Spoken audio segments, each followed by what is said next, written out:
नमस्कार, माझं नाव रोशन मुरलीधर सोनू. मी आता लॅन्सेटमध्ये 12वीमध्ये शिकत आहे आणि मी स्टेट बोर्डमधून आहे.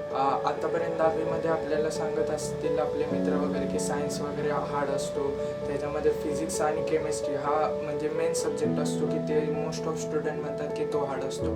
कारण आपण 10वीपर्यंत तो विषय कधी पाहिलेला नसतो आणि म्हणजे सायन्सचेच हे पार्ट असतात, पुढे ते डिवाईड होतात. तर मोस्ट ऑफ स्टुडंटला ह्या सब्जेक्टमध्ये प्रॉब्लेम असतो की जे काही डाऊट असतात किंवा हा एखादा कन्सेप्ट समजत नाही, तर इथं क्लासमध्ये ना तो कन्सेप्ट पूर्ण क्लिअर शिकवला जातो. तो आपल्या रिअल लाईफ एक्झाम्पलमध्ये मॅच करून शिकवला जातो. आणि त्याच्याबरोबर इथं म्हणजे टेस्ट सिरीज पण असते, त्यामुळे आपल्याला बोर्डमध्ये कसे क्वेश्चन पडतील त्या टॉपिकवरती त्याच्यामध्ये मदत होते.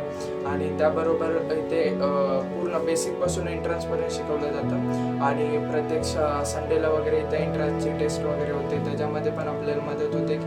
नॉर्मली स्टेट बोर्डच्या स्टुडंटला काय स्टुडंटला अगोदरपासून म्हणजे एंट्रन्स म्हणजे लांबचाच विषय असतो, ते लोक CET-पासूनच चालू करतात किंवा BScचा विचार करतात आणि जे लेवल म्हणजे त्यांच्यासाठी खूप मोठं स्वप्न असल्यागत असतं. पण इथे ते बेसिकपासून बाकी स्टुडंट बरोबर शिकवलं जातं आणि इथं अशा पद्धतीने शिकवलं जातं की नॉर्मली आपण म्हणजे असं समजतो की ते आपल्याला जसं रुटीनमध्ये आहे तसंच, आणि इथले काही न्यूमेरिकल वगैरे आपण अगोदर शिकवताना सॉल्व करतो आणि नंतर आपल्याला कळतं की ते जे ॲडव्हान्सचे वगैरे क्वेश्चन आहेत. त्यामुळे अगोदर तर आपल्याला वाटत असतं की भाई हे सगळं अवघड आहे, आपल्याला जमणार नाही.